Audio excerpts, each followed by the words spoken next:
Una de las condiciones que el ser humano vive muy densas y muy fuertes, que lo hemos hablado muchas veces, y que culturalmente, filosóficamente, en las religiones, en las ideas incluso del día a día, se ve muy claro. O sea, es la forma de vida, es la manera en que todos viven, que no tendría que ser así. Sin embargo, en la actualidad así se vive, de una manera muy lineal, de una perspectiva muy dual. Entonces podríamos decir, la humanidad en la actualidad está basada en la dualidad. La humanidad en la actualidad está basada en la dualidad. Y tendríamos que entender entonces que la dualidad es lo que tiene como base el ser humano actual. La dualidad es como el ser humano se experimenta en la actualidad y es como vive, es como tiene las cosas en las que realiza cada momento y cada instante. Siempre está en un constante juicio, consciente o principalmente inconsciente, donde está viendo si es bueno, si es malo, si es alto, si es bajo, qué relación o correlación tiene él con su entorno, la temperatura, si hace calor, si hace frío, si está a gusto, si está a disgusto, si es tarde, si es temprano, si está oscuro, si hay luz, y así muchas condiciones a la vez. El conjunto de todos estos juicios, como lo hemos visto en otras ocasiones, genera su posicionamiento de la realidad, genera que esté posicionado en lo que hoy puede llamar experiencia. Por lo tanto, es una condición que lo hace vivir o experimentarse en momento, en tiempo y espacio dado, en un contexto generado por todos esos juicios y que definitivamente lo hace vivir la vida que tiene. Ahora, ¿de qué están hechos esos juicios? Bueno, esos juicios están hechos de valores distintos y diferentes en cada quien. O sea, hace que podríamos decir que los juicios que se hacen es un mecanismo que tenemos, un mecanismo que es muy similar en todos los seres humanos, tan similar como que cada quien tiene 5 dedos en la mano. Sabemos que hay muchas personas que tienen menos o que tienen más dedos, pero de forma general, la constitución del ser humano se espera que tenga 5 dedos en la mano. Por lo tanto, de acuerdo a ello, podríamos decir que normalmente el ser humano así es. Entonces, de acuerdo a esa misma idea, podríamos decir que como el ser humano juzga para posicionarse en un contexto, en una experiencia, en una condición, es muy similar unos con otros. Es un mecanismo totalmente. Un mecanismo como nuestro esqueleto, como nuestros músculos, como todo nuestro organismo. Entonces, si es muy similar el mecanismo del juicio que hacemos para posicionarnos en la realidad, en un contexto, ¿qué es lo que hace la diferencia? ¿Por qué cada ser humano vive de forma distinta o diferentes unos con otros? ¿Por qué no todos los seres humanos son más similares o son similares como la misma estructura que tienen? O sea, hace que los seres humanos, podríamos decir que caminan sobre 2 piernas o 2 pies, que tienen una cabeza, que tienen unas extremidades como brazos, que tienen un torso, que tienen un estómago, un intestino. O sea, podríamos reconocer fácilmente su estructura, pero su comportamiento sería muy distinto. Su realidad, su vida sería muy diferente. ¿Y por qué? ¿Qué es lo que hace esa diferencia? Bueno, como les digo, antes de lo físico, todo comienza en ese mecanismo de juicio, donde el mecanismo de juicio te sitúa, como les digo, desde la temperatura, la luz, qué tan bien o qué tan mal te sientes y todas las condiciones que en este momento estás experimentando de forma consciente e inconsciente. Y esos juicios se hacen automáticamente sin que tú tengas conciencia de ellos, sin que tu mente esté presente sabiendo y entendiendo qué es lo que pasa con cada juicio. Ese mecanismo, como les digo, forma parte autómata de la forma en que realizamos nuestra vida, en que se manifiesta lo que estamos experimentando. Sin embargo, la diferencia que hace entre unos y otros es la información que cada quien tiene. Cuando se realiza un juicio de esos, cuando de alguna forma el juicio está dado, para que se pueda dar ese juicio tiene que tener un elemento de comparación. Y ese elemento de comparación tiene que tener información de experiencia. ¿Qué quiero decir con ello? Que generalmente vamos y buscamos una información que ya hayamos experimentado o que tengamos al menos un concepto o idea de ello, para de ahí entonces en su momento cuando hacemos ese juicio, lo traemos al presente, lo hacemos una comparación de acuerdo al lugar en el que estamos y de acuerdo a ello formamos nuestra realidad. Tomamos de la realidad también una retroalimentación para saber y experimentar este momento. De acuerdo a todo este proceso, como cada quien maneja información distinta y diferente, cada quien genera una realidad totalmente distinta y diferente. Y podríamos pensar que no es cierto y que no es así. Podríamos pensar que si todos estamos en la misma habitación, todos deberíamos de tener la misma realidad. Para todos debería ser igual el momento que se está viviendo. Y eso no es verdad.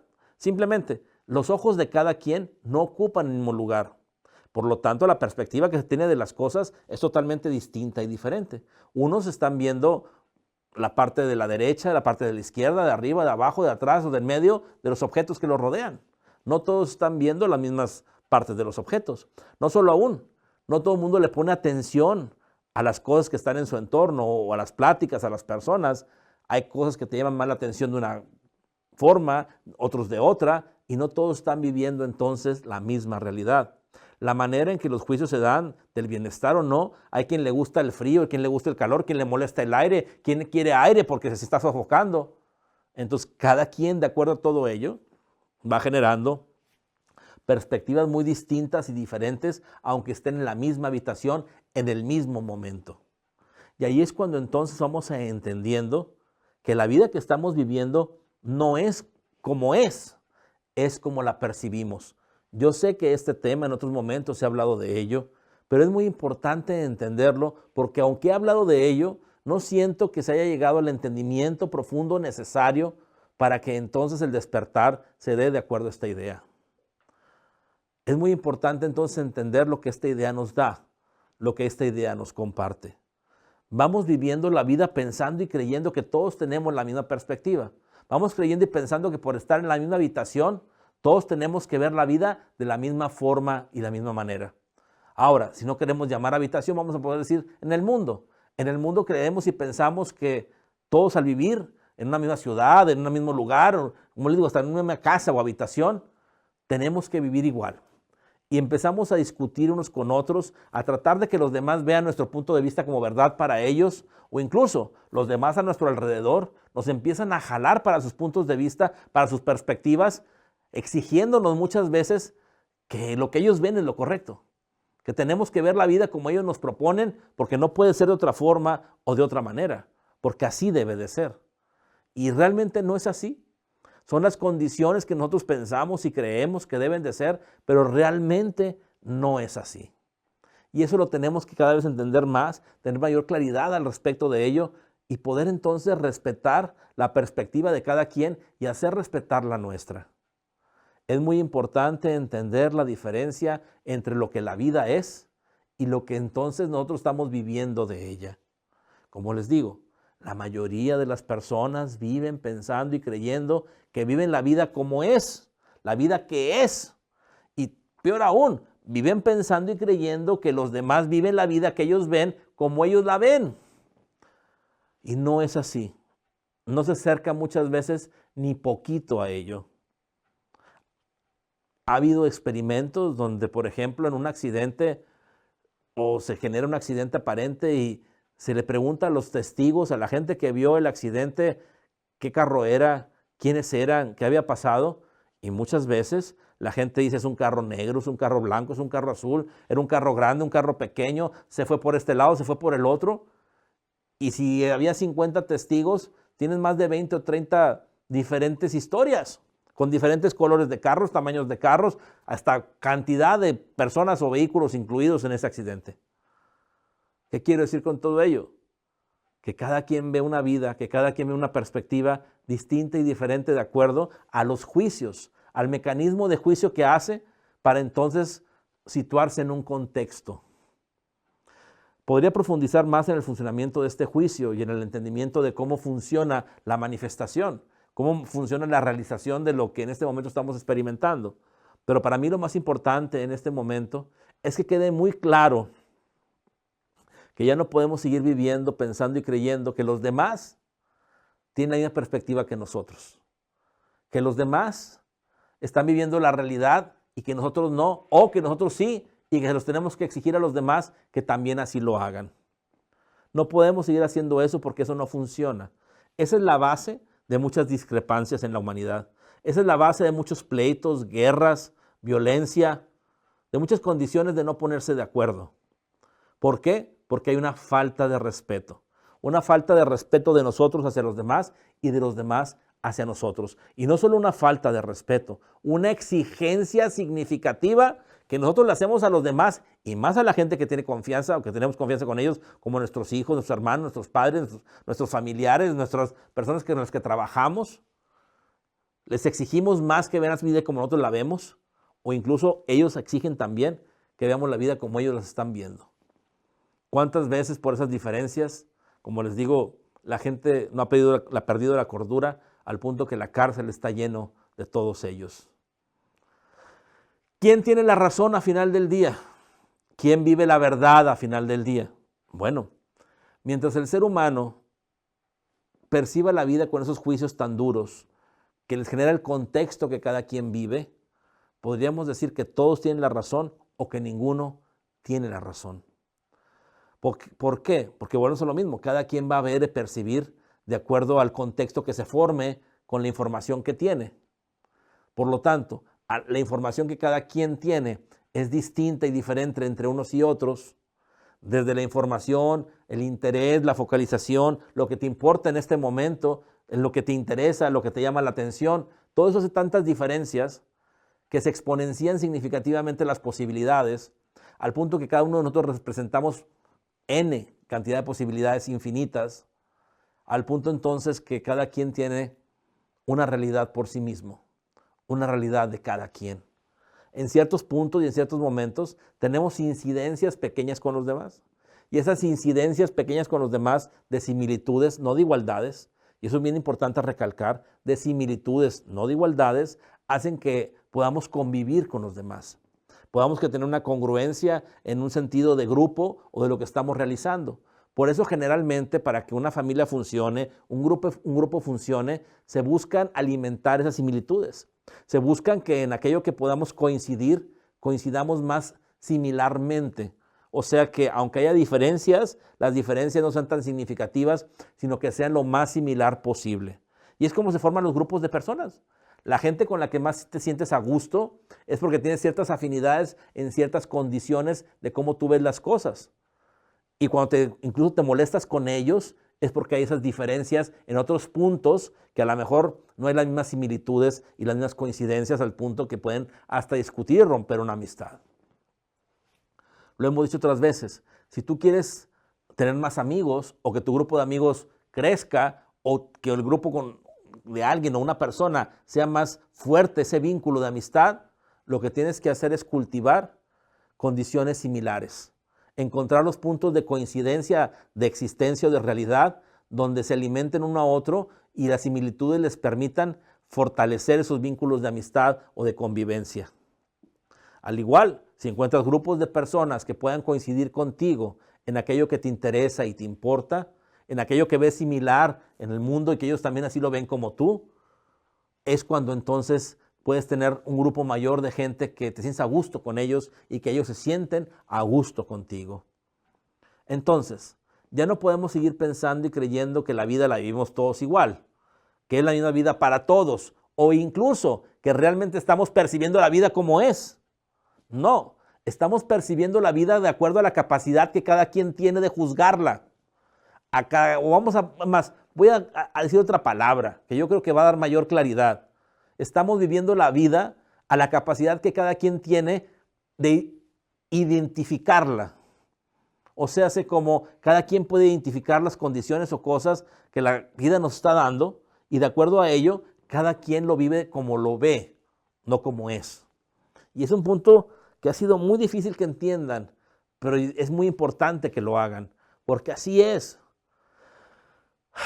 La vida es más grande de lo que cada quien vemos. La vida es más hermosa e importante de lo que cada quien puede percibir. El ser humano solo puede percibir una pequeña parte de la verdad, una pequeña parte de la vida, que si madura, que si crece, va a poder obtener una mayor oportunidad de tener más conciencia de ello. Sin embargo, aunque tenga más conciencia de ello, no deja de ser una parte y no el todo. El reconocer eso nos abre la puerta a un mayor entendimiento. Nos abre la puerta al respeto entre unos y otros. Por ejemplo, ¿Por qué yo no habría de respetar lo que para otro es verdad, cuando la verdad que es para otro es porque así vive la vida, aunque yo no la viva así? ¿Por qué habría de exigirle a otros que tengan mis ojos cuando mis ojos son solo míos? ¿O por qué entonces mejor no permitirme convivir con la gente que tenemos similitudes y que las similitudes nos abren las puertas a los vínculos de la amistad y la convivencia? Y de acuerdo a ello entonces vivir. Ya sé y entiendo que hay gente con la que no tengo una oportunidad de convivir y compartir porque sus inquietudes son diferentes a las mías, porque las similitudes no alcanzan a tener un punto de coincidencia o no hay similitud alguna. Y de acuerdo a ello entonces se hace y se realiza una gran diferencia. Por lo tanto, ¿por qué no estar a gusto con la gente con la que me rodeo, que tiene una similitud o similitudes importantes al punto de convivir? ¿Y por qué entonces no dejar de ser terco o tercos de inculcar, chantajear, exigir que la gente en nuestro entorno vea la vida como nosotros la vemos?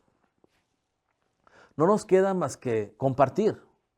Y también, ¿por qué no? Dar nuestro punto de vista, dar la forma en la que nosotros vemos la vida y que aquel que así lo quiera, que se sume. Y que aquel que no lo quiera, que no lo haga. Sin embargo, tenemos que empezar a entender que cada ser humano es una perspectiva distinta y diferente. Que así como la naturaleza tiene diversidad, el ser humano también refleja una diversidad. Que la capacidad de él de observar, de ver, del interés que tiene de una cosa u otra, genera una perspectiva diversa en él mismo. Por lo tanto, nunca un libro, por más veces que lo leas, te dará el mismo mensaje. Nunca un paisaje será el mismo siempre, porque tú nunca serás el mismo. Como le hemos dicho otras veces, ¿quién se baña en el mismo río cuando el río siempre refresca o tiene agua nueva, donde el agua nunca es la misma? Y también aquel que se baña en él nunca es el mismo. De acuerdo a ello, tenemos que entender que la vida es como cada quien la ve, como cada quien la observa, como cada quien la percibe. Donde lógicamente es importante también entender que si estamos percibiendo la vida con sufrimiento, con dolor, de una forma no correcta o conveniente, tenemos que entender entonces que si elevamos nuestra conciencia, tenemos acceso a una información que en el momento en que la forma en que juzgamos nos va a dar una realidad distinta y diferente. Si queremos salir de la enfermedad, del sufrimiento, del dolor, de la carencia, tenemos que quitar o ya no tenemos que tener la información que nos llevan a esas experiencias. Ya la información de la carencia, del dolor, del sufrimiento, de la enfermedad, no tiene que estar en nosotros. Debemos estar libres de todo ello. Por lo tanto, si queremos mejorar la vida, mejoremos la información que la sustenta. Si mejoramos la información que sustenta la vida, por forma automática, cuando se activen los juicios en nosotros, nos vamos a tener y vamos a darnos una mejor experiencia. Entonces hagámoslo así. Llenémonos de mejor información, de mayor entendimiento, de mejor estado vibratorio, de una mayor conciencia. Para eso, todos los cursos que compartimos, todas las herramientas que compartimos, son en ese sentido, en el sentido del despertar, en el sentido del crecimiento de la humanidad, de la elevación de conciencia. Yo creo que queda claro entonces que el respeto es fundamental. El respetarse unos a otros, el que tú también hagas respetarte, el que definitivamente busquemos las similitudes y que respetemos quien no las tenga, va a hacer que como humanidad y como personas tengamos una mejor experiencia. Espero que así sea y que estas palabras lleguen hasta lo más profundo de su ser, nos despierten y que descubramos juntos un mundo mejor. Y la pregunta que no queda de más es, ¿cuál es la verdadera vida? ¿Cuál es la verdad de la vida? ¿Quién podrá hablar de la verdad de la vida o quién nos mostrará lo que la vida realmente es? Bueno, a final del día, la verdad prevalece. A final del día, la verdad está donde está. No puede estar en otra forma o en otra manera. No podemos esperar que alguien nos hable de la verdad. Yo con mucho gusto les comparto acerca de la verdad, pero no en el entendimiento de la verdad que yo conozco, yo siendo un filtro de ella, sino les comparto de la verdad en la oportunidad que ustedes cada vez más vayan vislumbrando lo que la verdad realmente es por sí misma. De acuerdo a ello, es lo que se espera, que en cierto momento ustedes estén frente a la verdad y que cada vez más la verdad se muestre como es y no como hoy, con el filtro muchas veces opaco, que no permite ver más allá de ello y que la verdad que hoy se vive es muy limitada todavía. Por lo tanto, más que esperar que alguien les hable de la verdad, tomen mi mano y yo con mucho gusto los llevo a que ustedes mismos descubran la verdad. A final de cuentas se trata de eso, de que cada uno de ustedes esté frente a la verdad, la reconozca y la experimente en el mayor pleno amor y en la mayor conciencia posible. Por lo tanto, espero que así sea y espero que me permitan como guía de cada uno de ustedes llevarlos al entendimiento, llevarlos al descubrimiento, llevarlos a la elevación de conciencia de la verdad misma. Ese es mi trabajo y para todo aquel que así lo quiera, aquí estoy para servir.